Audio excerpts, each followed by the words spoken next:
Hi, okay, well here we are in the marina. So just over here is where we were moored up a minute ago, and if I pan the camera this way you will see what we came in for. That little black post there is a water point.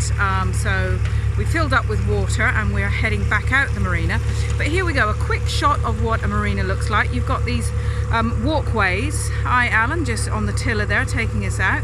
Walkways leading to other walkways, and then you've got the narrowboats moored against each of their own individual walkways.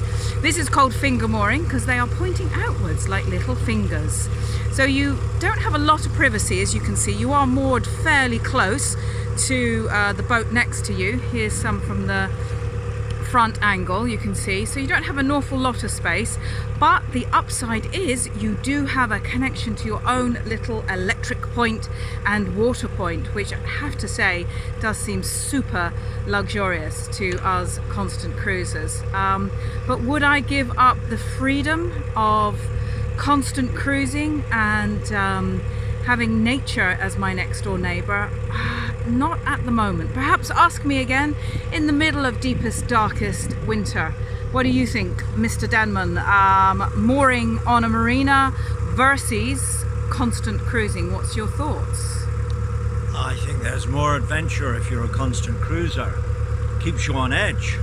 And what you're going to be careful with a marina like this is it becomes too cozy and boring, I think is what I would say is too predictable.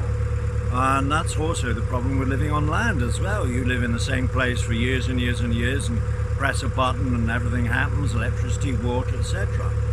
Whereas when you're constant cruising, you have to be alert. You're more alive. And as Joseph Campbell said, we're not so much looking for the meaning of life as an experience of being alive. Fine words. You are clearly for the open road, or should I say the open waterway.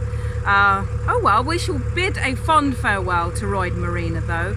If you are going to be in Marina, I think this is a very lovely one. It's super close to Roydon Station. It's got a great little club hut. I think Alan has quaffed the odd beer down there and chatted with the locals, which is rather nice. And a very friendly community, I have to say.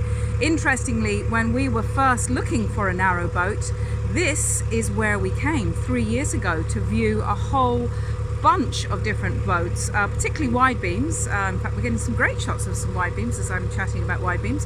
That was what we thought we were first going to live on, and we did consider being on marina, but for various reasons we decided to go for our lovely narrowboat, maybe a more traditional way, get used to being on the waterways.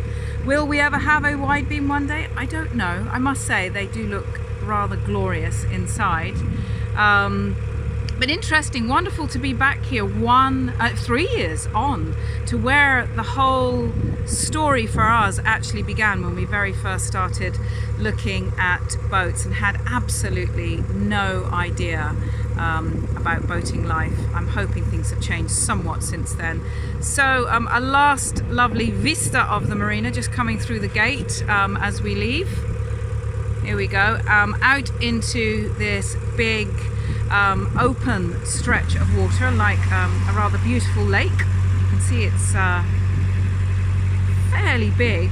Came through it the other day in some fairly strong wind, which was quite daunting because you can get pushed around a little bit, but not too bad today. We've got a little bit of wind and just very beautiful as we head back once more, as Alan said, for the open road and a life of constant cruising.